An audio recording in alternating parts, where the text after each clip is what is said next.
You know, it's done, in my mind, through defense first. And there's no secret how this game will be played. I want to get ahead of that as the coach, you know, anticipate different things like that, share stories with my team so we can just stay very, very linear, very like straight line, just play through noise. We know they're going to be hungry. We know they're going to be sharp at what they do. So we have to impose our will and just go to what we know has been working and just do more of the same. We love playing with each other. We love being around each other. We feel like we have a chance to accomplish something. We don't want to go back to Brooklyn. So gotta do whatever that's necessary. You know, you look at a team coach that has the talent that they do. Everybody gets kind of triggered by something different. How much has all the kind of exterior that's gone on in the conversation, do you think maybe kind of brought the Sixers team to where they need to be for Coach Brown? Well, I think their team is loaded, and it's been a great series. And this is what playoff basketball is supposed to be like. And you know, to be honest, what Dudley did is what he's supposed to do. And you know, I think the way Jimmy responded, I'm not sure you want Jimmy to do that, but someone has to do that. You can't allow someone to take a shot at your best player, and basically that's what Dudley was doing, and that's also what Jimmy was doing. So you got to protect each other, but they can't afford to lose a guy like Jimmy. And they were fortunate to overcome that. I think Philly's a very deep team. Also, they've won games without Joel this year. They've won games without Jimmy. So this is, and I think it's important for them if they're looking at Toronto wins that next series and now they're facing each other. You don't want to extend the series. Ending the series as quickly as you can is important. Sekou, we watched Embiid play, not play. When you think about just the individual factor of Embiid, how much does that make it more of a necessity? I know he says we don't want to go back to Brooklyn, but it has to be, I don't want to go back to Brooklyn. He needs that rest, right? Well, it needs the rest and it needs the time to prepare for a clear step up in action. I mean, you can bully a young big man and knock a young guy around in ways that you're not going to be able to get away with if you're dealing with Toronto's big. Marc Gasol is not having it. You know what I mean? He's going to be battling a guy, and he's the biggest and self-proclaimed most unstoppable guy in the league. Well, it's going to get a little tougher as you step up, deeper and deeper into these playoffs. And I'll be more impressed with the Sixers if they're still talking like this and laughing and giggling in that next round, because the Eastern Conference semifinals are going to be serious business, and they're going to have to readjust how they're approaching all of this accordingly. Raptors defense, how they'll make Ben kind of in spots you don't want him in offensively, all of that. We try and put Rex in as many spots to talk about Kentucky as possible, if you haven't noticed. Thank you. Certainly Jamal, never shy, hits big shots. He's been kind of the barometer, though, in this series, both when they've won and not so much, Rex. Yeah, we were talking earlier also. Jamal is a fantastic offensive player. When he gets hot, he can kick them in. He's had his struggles defensively in this series. And when you're getting lit up defensively, it's very hard to have offensive confidence as a basketball player. Trust me, I've been there a little bit. But he bounced back. His coaching staff, Mike Malone has been terrific with him, staying with him, remaining confident in him, talking to him. And look, this is a young guy playing in a playoff series for the first time. This is learning. Baptism by fire, right? You're just thrown right in there, and especially against a Greg Popovich coach team. They're doing a very nice job. Now, you guys know this, right? When you become a star like Jokic has become and get on an MVP ladder during a season and an All-Star and all of those sorts of things, and that's where I prioritized all of that. There's responsibility in that, too. This has been a series that hasn't been perfect. Here's the Joker as we sit even going into 5. How's the battle been with LaMarcus Aldridge and Pirtle? Oh, it's a fight. It's an MMA fight. I can tell right now. I mean, it's not easy. They're big, tall guys, really strong. They're crashing. They're completely opposite players. They're really experienced. They are getting to the line. They're making a lot of easy shots.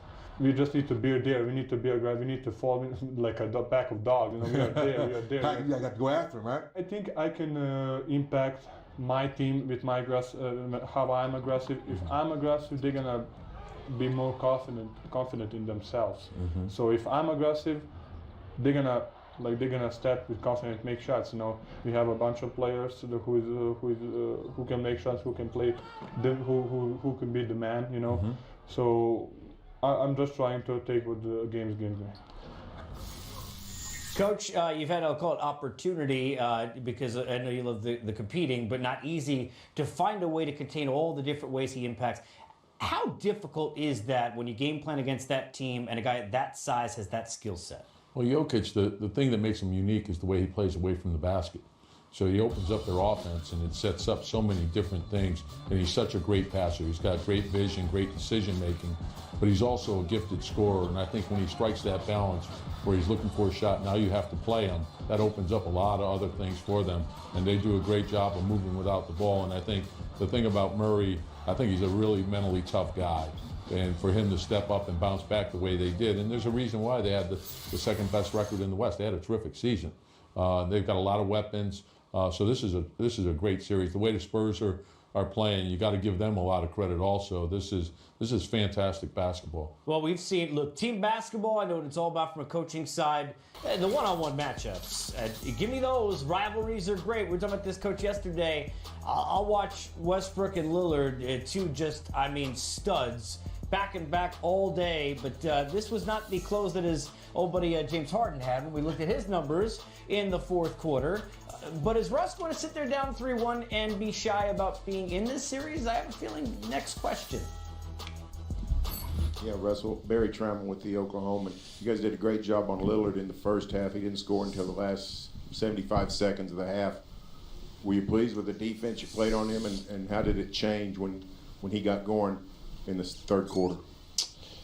That's a good question. Not sure. Now, as somebody who is a member of the media, there are some weird questions that get asked, right? So I get that.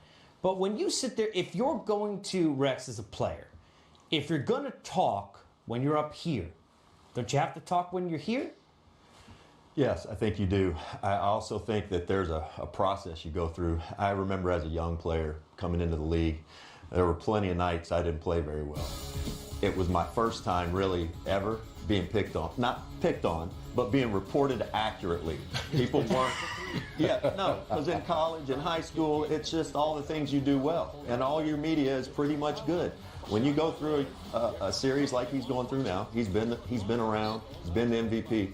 There's going to come a day, I believe, where Russ will regret doing this. He'll wish he'd done it a different way. I see Rasheed, our guy Rasheed, from time to time. Same thing. You look and you go, all right, because this is a legitimate basketball question, right, that he's being asked. There's something going on with he and Barry Trammell. Yeah. We don't know what it is. Maybe we'll find out someday. Yeah, I was sitting in there last night, and I was pleasantly surprised, honestly, to hear him actually respond without next question. So that tells me that it got to him. Over the days between those games, he recognized, Russ recognized the backlash and just kind of the fact that a lot of people are tired of it. Like, Russ is such a great player. Why would you allow all this other stuff to take away from the breathtaking nature of your game? What was more interesting to me last night is that he didn't engage in that rivalry that we saw he and Dame Lillard have in Game 3 the way Dame did in Game 4. That emotion and that fire sometimes burns out. Sometimes it's about your process and how steady are you, and are you able to dial into your bag night after night. And to me, that's where he came up short. His energy and emotion did not carry him through the way you would have wanted it to if you're a Thunder fan. I just want to, because I know how much coaches love being asked questions. So I already know the answer to that, but let's get back to something important. So when Sean Marks gets suspended, so he got to go through a garage? Like, I understand that. Can you explain to me, he can't go to work? Oh, no, he's staying home. He's staying home. in his house. Yeah. You just can't go in. Yeah. Because like when managers get ejected, they're like inside the tunnel, like having a cigarette managing the team. Like you're telling me like he can't like go out like a side door. He might be able to go Bobby Valentine. Okay, fair enough. There you go. With the mustache. Very nicely done. And baseball folded. My guy. All right, we got a lot coming, including, and Sekou knows what kind of atmosphere we'll get. It won't be because the crowd won't be behind them. Can the Pistons find a way to get a win against the Big Bad Bucks? a good Thunder team. Dame's so good at controlling the action and not just scoring, but controlling the entire flow of the action for his team on both ends, that he gives Portland an opportunity, to me, to finally make a breakthrough this year in the playoffs. Yeah, I also, Coach, how about controlling the emotion? Because we could talk about the whole Dudley thing forever, but Russ knows what he's doing. I mean, he can agitate and get under you, and you even hear the words in the press conference after the game they lost, and it seemed like Dame was less agitated than he was about the whole thing. How much does that even keel through an injury, through a series like this, and that matchup help a Dame Lillard? Well, I think they're both winners. I think there's different personalities for different players. And in Dame's case, he's more stoic, even keeled. And I like what he did from last year. He took the failure of last year and they turned that into a positive this year. And they've been great. They changed a lot the way they play on the road. They have confidence that they can win on the road now. And with Russ is different. Emotion has been a big part of his game. You never want to take that away from him. So that's who he is. And he's done a lot of great things for OKC. They've won a lot of games. So this is a great matchup. We all love watching those two compete against each other. Is great for the game, and it's great for their teams. Well, you and I are both stoic. I know that for sure. Rex, in case you didn't know, he's Kevin Durant.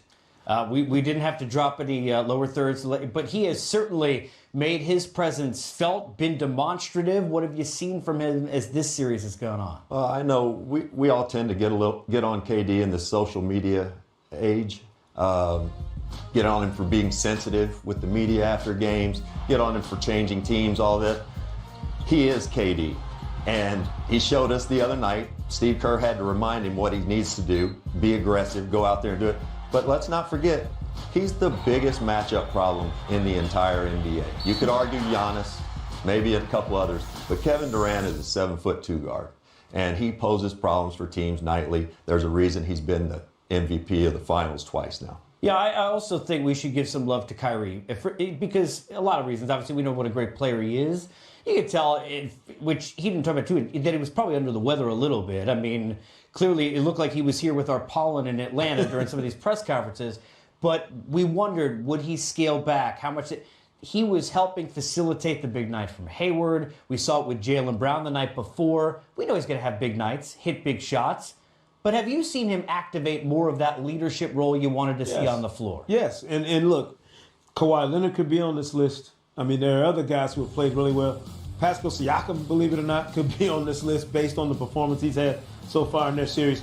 Kyrie, to me, and the effectiveness of what he does off the dribble in the half court for Boston is something that's always there. You always know you have that threat. Where he's been really good at, to me, in this postseason is playing that two-man game with Al Horford. That's something that they haven't been able to lean on all year that they will in this postseason. All right, well, certainly Coach Bud knows a thing or two about Al Horford. A number of other guys are in the playoffs on different teams. His team now has that guy. I don't know if anyone's going to stand above him on the MVP ladder regular season, but can he close out the series tonight? And to learn from it. It was an effective and a playoff-activated defensive player in Gobert early in that game. They thought they had done everything they could, Coach, to try and contain, because you can't stop James Harden. We were just sitting there listening to him being like, that's why he's great. It was like a hitter who just, you could fail 20 times, he's going to go get hits the next 10. But what ways did you see him impacting the game as you watched Game 3 develop for James? That's what I loved about his game. He didn't allow a poor shooting night to affect the way he played. He played a great game without shooting well. And when you see that he had 6 steals in this game, he got to the line 16 times. He did a lot of other things. And when you're watching right here, if you watch, he baits Korver into this pass. So he's leaning one way, but it's a setup. He's sitting on that pass all the way, and it's easy offense. Then the same thing here offensively. So they're getting on his side. He's downhill right here. He puts Gobert in a pickle. It's 2-on-1, and this is what they call vertical spacing, and that's a very high percentage shot that he's getting. Same thing on this one. He's going down. He's putting Rubio in low man position. This is what we call a slot cut, another easy layup in the restricted area. They're looking for the switch on this to get Rubio onto Harden. They get it, and now their spacing is great. And this is what I love. This is the game on the line late in the fourth quarter. And he's got the poise and confidence. Even though he's shooting a low percentage, he steps up and he makes a big, big shot. Same thing in this situation. Late in the game, he's still on the attack. He's getting in there. He's getting to the free throw line. 16 free throws. That's a lot. So he has 22 points in a game in which he shot 3 for 20. It says a lot about why he's an MVP candidate. You know, you sit there, and first of all, you mentioned Corver. I want to say this because there'll be a lot of talk about Donovan Mitchell. For those who didn't see, go seek out on Twitter how he unprovoked when I know you guys saw it from your nodding. His presser was over, and Corver said he had something to say and went out and talked about what Donovan Mitchell was like as a person, never played with a young player. I mean, that's true leadership. The problem is, though, Rex, is that no matter what you do, there's no way to stop it. And now to take you more towards something that not that you weren't good at defense. Now that you weren't good at defense. Oh, come on, man. You spent a lot of film on shooting and did plenty of... If you don't shoot with the Rockets, you can't beat the Rockets, right? You're going to have to make shots. Of course, they've got a guy who's, MVP last year. He's a high usage guy, but you are absolutely right. You're going to have to get out. You're going to have to make some of your open shots. James Harden had a brutal game the other night. The thing that when I go back to this, Kyle Korver talking about Donovan Mitchell the other night. Donovan's going to have to go through this. He's going to have to go through some of these. We saw all the young, great guys come into the league. This is his second year in the NBA. He's a fantastic young player. I got to know him a little bit. He was down the road at Louisville for a couple of years. Terrific young man, a special young man. And to see him, had a chance to win the game the other night, missed the shot. He's going to learn from this. He's hungry. He's humble. I'm a big Donovan Mitchell fan, even though he went to Louisville. Now, we're not saying that if things don't go right, this might be something he wants to know about, but let's talk about 1800 Tequila, because they are helping us out. With, continue to refine, just refined enough, and then not refined enough. The shots. This is something that when you look at the numbers, and Ingles stands out really in a big, big way. And Coach can speak to this, but say, when you look at this team, if we look at these numbers, I was asked what kind of shots. And a lot of times the shot percentage doesn't change because mechanics, right? Change because they're better shots. Are the Jazz getting enough shots? Are they missing open shots? How is a team that shoots well from three doing this poorly in this series? Well, one of the problems is last year when they played Houston in the conference semifinals, Joe Ingles was the one facilitating shots for himself and everybody else. You take that ball out of his hands against a team like Houston, he's less effective. And I think one of the biggest issues, I understand why Utah is playing defense the way they are and trying to figure out a way to mitigate James Harden's effectiveness. But to me, that's the wrong-headed way to play the Houston Rockets. If anything, you let Harden get his 50. You let him go banana. You let him take as many shots as he wants. What you don't do is let Clint Capella beat you to death. You don't let Daniel House beat you to death. You don't let some of these other guys beat you the way they have been because you're so focused on trying to take James Harden out of his sweet spot. I see what you're doing. You're trying to put Rudy Gobert in a position to affect James Harden's night. You're never going to affect a great player's night enough to win games in this league. It's always going to be about, do his role players and the guys supporting him get the ball enough to make an impact to win games and to make shots and affect all of the other things that go on that he can't. You can go back in the history of the game, think of the greatest players ever. Some of Michael Jordan's greatest plays in this league were passes to someone else. It doesn't change. That's always going to be a part of it. And if you don't fall down that rabbit hole, you have an opportunity. But when you do, I think the Jazz are so deep into the scouting report right now, they can't just go out there and play and react and compete the way they need to. Well, it's the potato sack race with Rubio behind Harden. I mean, it's odd. We were talking about this yesterday off the air about this game. And Coach, as somebody who understands defense as much as anybody, and look, Quinn's done such a fantastic job, but you don't like hearing Rubio and others say, we weren't really buying in. Changing a defense for a player, for a matchup that you don't normally run, how dangerous is that to try and get guys to do effectively in a series? Well, that's what a special player is going to do. When you're defending a special player, you have to have special rules. Like they have probably the defensive player of the year sitting back there in Gobert, and they've been a terrific team. And any time you commit to any one particular thing, there are certain things you're going to give up.